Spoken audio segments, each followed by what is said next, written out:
اسی لیے کہا گیا ہے اس دور میں صحابہ کے بعد جو ائمہ حدیث ہیں انہوں نے یہ طریقہ اپنایا، باقی تمام لوگ اہل بدعت کا راستے پر چل پڑے۔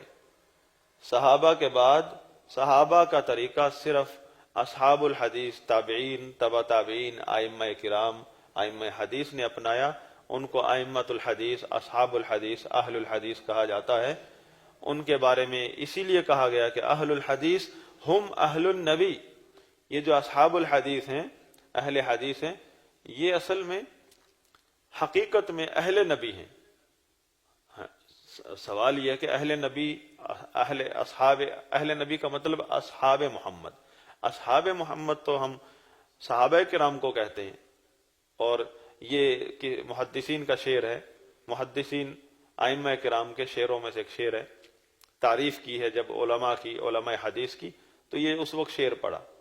تو سوال یہ پیدا ہوا کہ کس طرح یہ اصحاب محمد آپ نے ان کو ملا دیا؟ اصحاب محمد ہونا تو ایک مقام ہے اور وہ ہے صحابہ کا۔ اس نے کہا نہیں، ان کو ان کے مقام، ان کے برابر قطعا نہیں ہم کہہ سکتے۔ صحابہ کے مقام پر کوئی تابعی بھی نہیں پہنچ سکتا، کبار تابعین بھی، جس نے کچھ بھی حدیث نہ روایت کی ہو، صرف نبی صلی اللہ علیہ وسلم کی ایمان کی حالت میں زیارت کی ہے بس، اور ایمان پر وفات ہوئی ہے، اس کے مقام پر تابعین کا بڑے سے بڑا عالم بھی نہیں پہنچ سکتا، اگرچہ اس کے پاس علم نہیں ہے۔ صحابہ کے برابر کسی کو نہیں کر سکتے، لیکن تشبیہ دی ہے، اہل نبی کہا ہے نا کہ یہ بھی اصحاب محمد جیسے ہیں، صحابہ کی طرح ہیں۔ جیسے ہم کہتے ہیں کسی چیز کی خوبصورتی بیان کرنی ہو تو ہم کیا کہتے ہیں؟ چاند جیسا ہے، 14ویں کا چاند ہے۔ حالانکہ 14ویں کا چاند تو نہیں ہے ہمارا بیٹا، 14ویں کا چاند حقیقت میں تو نہیں ہے۔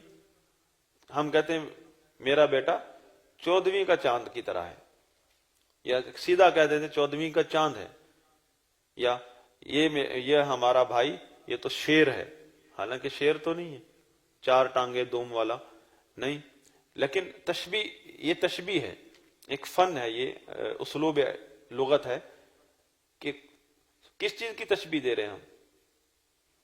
شیر جب کہہ رہے ہیں کسی کو، حیوان نہیں، حیوانیت کی تو نہیں، درندگی میں تو نہیں، دلیری میں، بہادری کے اندر ایک چیز ہم نے نوٹ کی ہے کہ اس کے اندر بہادری ہے، اور بہادری کی جب بھی مثال دی جائے گی، تشبیہ دی جائے گی، تو وہ شیر سے دی جائے گی، کہ شیر کے اندر بزدلی کا ایک نقطہ بھی نہیں ہے۔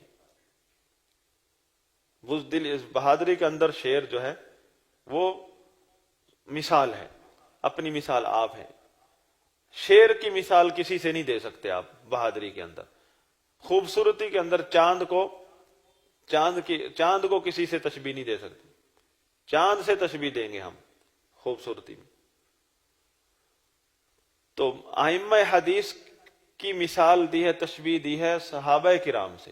صحابہ کرام اصل ہے، جس طرح بہادری میں شیر اصل ہے، اور خوبصورتی میں چاند اصل ہے، اور صحابہ کرام سے جس بات میں تشبیہ دی ہے ائمہ حدیث کی، تشبیہ دینے والے نے، وہ ہے کیا ہے؟ کہتے ہیں اِن لَمْ يَصْحَبُوا نَفْسَهُ أَنْفَاسَهُ صَحِبُوا۔ اگرچہ ان ائمہ کرام نے، ان اہل الحدیث نے، اصحاب الحدیث نے رسول اللہ صلی اللہ علیہ وسلم کی صحبت نہیں پائی، آپ کو نہیں دیکھا، یہ مقام اس شرف سے تو یہ محروم ہے، لیکن صحابہ کرام والی چیز جو ہے وہ ہے کہ جس طرح صحابہ کرام رسول اللہ صلی اللہ علیہ وسلم کی بات کے ساتھ چمٹے ہوتے تھے، ہر کوئی بات اپنی طرف سے نہیں کرتے تھے، کوئی فتویٰ دینا ہے وہ بھی حدیث سے، کوئی نصیحت کرنی ہے وہ بھی حدیث سے۔ دیکھیں آپ کے سامنے 2 مثالیں آئی ہیں، یہ چیز صرف اور صرف اہل الحدیث میں ہے، اس لیے ان کو تشبیہ دی گئی اصحاب محمد صلی اللہ علیہ وسلم، اور یہی ایک خوبی ہے اگر ہر مسلمان کو اپنے اندر پیدا کرنی چاہیے۔ اسی لیے کیونکہ اللہ تعالیٰ نے ہمارے لیے رسول اللہ صلی اللہ علیہ وسلم کو امام بنایا ہے، اور فرمایا ہے وَمَا آتَاكُمُ الرَّسُولُ فَخُذُوهُ وَمَا نَهَاكُمْ عَنْهُ فَانْتَهُوا۔ جو رسول تمہیں دے وہی لو، جو رسول، جس چیز سے رسول منع کر دے اس سے رک جاؤ۔ اب جتنے بھی اہل بدعت ہیں وہ قرآن سے دلیل لیتے ہیں، حدیث سے کوئی لے گا دلیل، اکثر قرآن سے لیتے ہیں۔ انہوں نے رسول سے کچھ نہیں لیا، اپنی مرضی سے قرآن سے لے لی، اپنی مرضی سے حدیث سے لے لی۔ اہل الحدیث جو کہ صحابہ کے جانشین ہیں، صحابہ اور اہل الحدیث کیا کرتے ہیں؟ وہ سب سے پہلے رسول کو دیکھتے ہیں، رسول کیا فرما رہا ہے، قرآن کی آیت پڑھ کے سنا رہا ہے یا حدیث پڑھ کے سنا رہا ہے۔ رسول کے منہ سے قرآن لیتے ہیں، رسول کے منہ سے حدیث لیتے ہیں، پورا دین رسول سے لیتے ہیں، اپنی منمانی سے نہیں لیتے۔ جس بندے نے دین رسول سے لیا، اور رسول نے فرمایا ما انا علیہ وصحابی، میں اور میرے صحابہ، یعنی رسول کے ساتھ صحابہ ساتھ ہیں، جس نے دین رسول اللہ صلی اللہ علیہ وسلم اور صحابہ سے لیا وہ ہدایت پر ہے۔ اس کی دلیل قرآن میں فقد اہتدوا، حقیقت میں وہ ہدایت پر ہے۔ اور جس شخص نے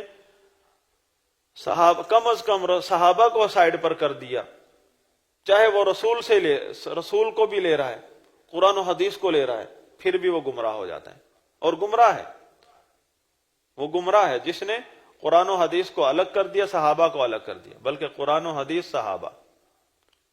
اللہ تعالیٰ نے فرمایا فقد اہتدوا، یہ کوئی استدلال نہیں، اللہ کا فرمان ہے، فقد اہتدوا، حقیقت میں ہدایت پر ہے۔ تو یہ صحابہ کا طریقہ ہے۔